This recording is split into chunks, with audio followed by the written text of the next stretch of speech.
Today is June 6th, 2017. This is Tank's Vlog. Wrapping up the day in sports.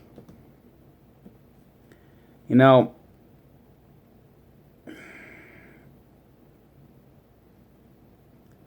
there's just no saving this season for the Mets. It gets worse every night. Now Jacob deGrom is sucking. He's probably hurt, and the Mets don't even realize it. They're so oblivious. They're so clueless. They're so lifeless. They're so hopeless.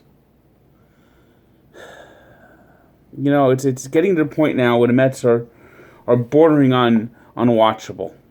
They're bordering on unwatchable. You expect something bad to happen every night. I mean, Terry Collins looks lost. And you look at, I studied today the coaches and managers in the Mets organization. They have nobody. It's like they have no bench. It's like, what are they doing? You know, at this point, you've got to fire Terry Collins and just replace him with someone on, maybe Sherlock, maybe Tom Goodwin. And just see what happens the rest of the season. See if that might throw a spark in them. I mean, you just got to just change the whole thing next year. And one thing that needs to change is Dan Wortham has to be fired now. In fact, I could see them keeping Collins just for the end of the year and just letting him leave at the end of the year. The pitching coach has to change. The pitching approach on this team sucks. They go out there, it's just throw hard, throw hard, throw hard. There's no adjustment, there's no game plan, there's nothing. Bring up Frank Viola. Let's see if he could do it. He coached almost all of these guys down in the minors. He was a Met minor league pitching coach for years. He's been in the Mets system for several years now. He's been in Vegas. He was at one time in Brooklyn. He's been everywhere in the Mets minor league system. So the Mets these pitchers know Viola. He could be a voice for them. Just to get something different going. They need something different. And for Christ's sake, call up Ahmed Rosario. Asdrubal Cabrera is having a terrible year. He's not hitting. He's obviously hurting. He has no range. They need a spark. Jose Reyes, he's finally been benched. He's terrible. Get rid of Reyes. DFA Reyes. It's do something. Something has to be done. And now, and once again, let me tell you something. Good April for Jay Bruce, but now we realize Jay Bruce does suck. I mean, there once was a man with no use. His name is Jay Bruce. I mean, he left everyone on base. He left the army on base. I mean, today was D-Day.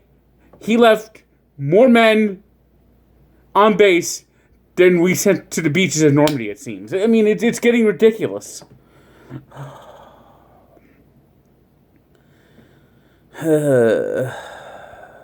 But you gotta do something.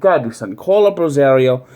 They need a spark. They need a jump start. You can't just send the same garbage out there every night and expect something to change.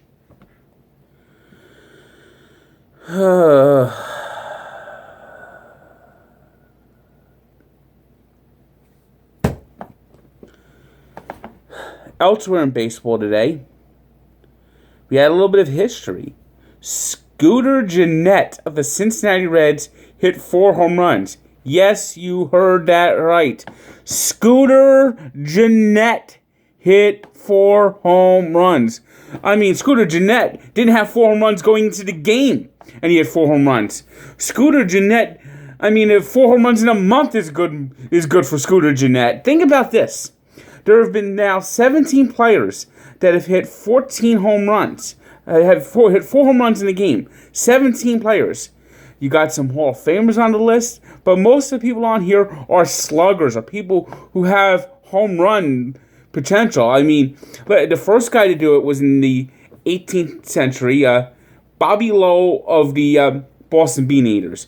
Now, I don't know how that happened back then, I mean, the ball was dead back then.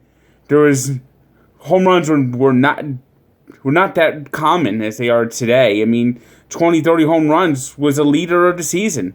He has 71 career home runs. Another guy that did it was future Hall of Famer Ed Delante. I mean, this is another guy that did it. The two guys that did it in the 19th century. And then the first guy to do it in the 20th century is Lou Gehrig. Then you got Chuck Klein.